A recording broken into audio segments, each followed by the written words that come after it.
నాడు సీఎం రామారావు గారు రాయలసీమ కోసం అప్పటి తమిళనాడు సీఎం ఎంజీఆర్తో గొడవపడ్డారు అంటూ అసెంబ్లీ సాక్షిగా చంద్రబాబు నాయుడు నాటి రోజులు గుర్తు చేసుకున్నారు.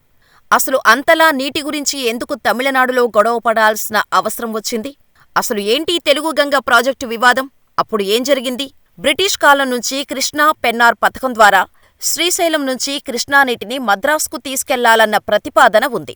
కానీ దేశానికి స్వాతంత్ర్యం వచ్చిన తర్వాత రాయలసీమ నాయకులు ఆ ప్రతిపాదనను వ్యతిరేకించారు. నాటి ప్రధాని ఇందిర ఫిబ్రవరి 15, 1976 నాడు మద్రాస్ దాహార్తిని తీర్చటానికి శ్రీశైలం నుంచి కృష్ణానీటిని మద్రాసుకు తీసుకొచ్చే ప్రాజెక్టును నిర్మిస్తామని ప్రకటించారు. ఈ ప్రకటన వెనుక రాజకీయ లక్ష్యాలు ఉన్నాయి. ఈ ప్రకటనకు ముందే అంటే ఫిబ్రవరి 1, 1976న తమిళనాడులో రాష్ట్రపతి పాలన విధించారు.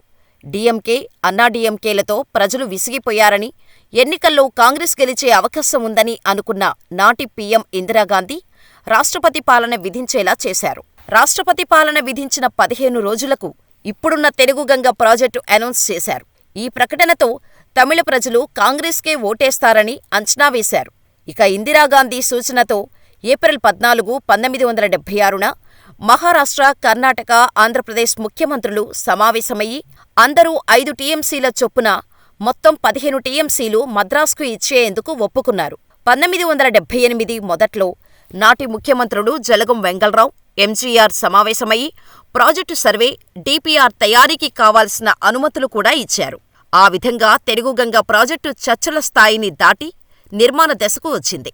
అప్పుడు 1978లో వచ్చిన ఎన్నికల్లో ఇందిర గెలిచారు. కానీ కాసు బ్రహ్మానందరెడ్డి, జలగం వెంగళరావు వర్గం ఓడిపోవటంతో ఆంధ్రాలో కొత్త రాజకీయం మొదలైంది. 2.5 సంవత్సరాల చెన్నారెడ్డి పాలన తర్వాత అంజయ్య ముఖ్యమంత్రి అయ్యారు. అంజయ్య హయాంలోనే ఎస్ఆర్ఎంసీ పనులు వేగం పుంజుకున్నాయి. మరోవైపు తెలుగు గంగ సర్వే కూడా జరుగుతూనే ఉంది. ఇదిలా ఉండగా రాయలసీమకు చెందిన కాంగ్రెస్ యువ శాసనసభ్యులు వైఎస్ రాజశేఖర్రెడ్డి, ఇతర కాంగ్రెస్ నేతలు కలిసి ఎస్ఆర్ఎంసీ నుంచి ఎడమవైపు మరో కాలువను తవ్వి left branch of Srisailam right canal మీదుగా కడప, చిత్తూరు జిల్లాలకు నీళ్లు ఇవ్వాలని అంజయ్యపై ఒత్తిడి తెచ్చారు. Left branch of Srisailam right canal అంటే ఇప్పుడున్న తెలుగు గంగ ప్రాజెక్టే. అప్పటికీ ఈ పేరు పెట్టకపోవటంతో శ్రీశైలం రైట్ కెనాల్ అని పిలిచేవారు. ఆ ఒత్తిడితో నాటి సీఎం అంజయ్య టెక్నికల్ కమిటీ వేశాడు. ఆ రిపోర్టు వచ్చేలోపు ఆయన పదవి నుంచి దిగిపోయారు. అప్పుడు 1983 ఎన్నికలు రావటం, తెలుగుదేశం ప్రభంజనం సృష్టించటం చకచకా జరిగిపోయాయి.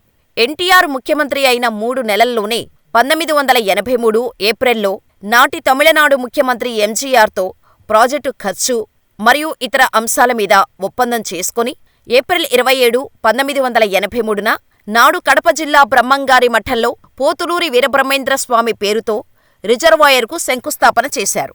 ఎస్ఆర్బీసీ ప్రాజెక్టులోని approach canal, Pothireddypadu head regulator, Srisailam కుడి మెయిన్ కెనాల్, బానకచెర్లను అంటే ఈ 4టిని ఎస్ఆర్బీసీ నుంచి తప్పించి తెలుగు గంగ పథకంలో చేర్చారు. దీనితో తెలుగు గంగ పనులు ఊపందుకున్నాయి. కానీ ఎస్ఆర్బీసీ పనుల్లో స్పీడ్ తగ్గింది. అయితే అప్పుడే కాంగ్రెస్ రాజకీయ ప్రయోజనం కోసమే తెలుగు గంగ ప్రాజెక్టును తెరపైకి తెచ్చారని అర్థం చేసుకున్నారు ఎన్టీఆర్. దీంతో అప్పటి పీఎం ఇందిరాగాంధీకి వ్యతిరేకంగా తెలుగు గంగ విషయంలో నిర్ణయాలు తీసుకోవటం మొదలుపెట్టారు. గతంలో కాంగ్రెస్ ముఖ్యమంత్రులు పార్టీ అధిష్టానాన్ని ఏం చెబితే అది చేయాల్సి వచ్చేది. కానీ రామారావుకు ఆ అవసరం లేదు. దీంతో తన వాదనలు, నిబంధనల విషయంలో గట్టిగా ఉండి రాయలసీమ సేద్యపు నీటిని కూడా ప్రాజెక్టులో భాగం చేశాడు. ఈ ప్రాజెక్టుని తమిళనాడు సీఎం ఎంజీఆర్ తీవ్రంగా వ్యతిరేకించారు. కానీ ఎన్టీఆర్ వెనక్కి తగ్గలేదు. ఒకానొక టైంలో ఎన్టీఆర్, ఎంజీఆర్ గొడవపడే స్టేజికి వచ్చింది.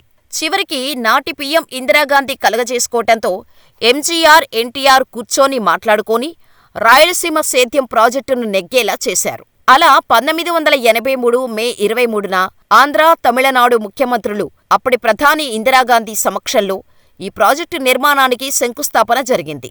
కానీ నాడు మొదలైన గొడవలు ఇప్పటికీ జరుగుతూనే ఉన్నాయి. రాయలసీమ, నెల్లూరు ప్రాంతాల సాగునీటి అవసరాలను పరిగణలోకి తీసుకోవాల్సిన అవసరం ఆంధ్రప్రదేశ్కు హక్కు ఉన్నా మిగిలిన రాష్ట్రాలు దీనికి అభ్యంతరం చెప్పాయి. దీనికి ప్రధాన కారణం బచాబాద్ ట్రిబ్యునల్ రిపోర్ట్.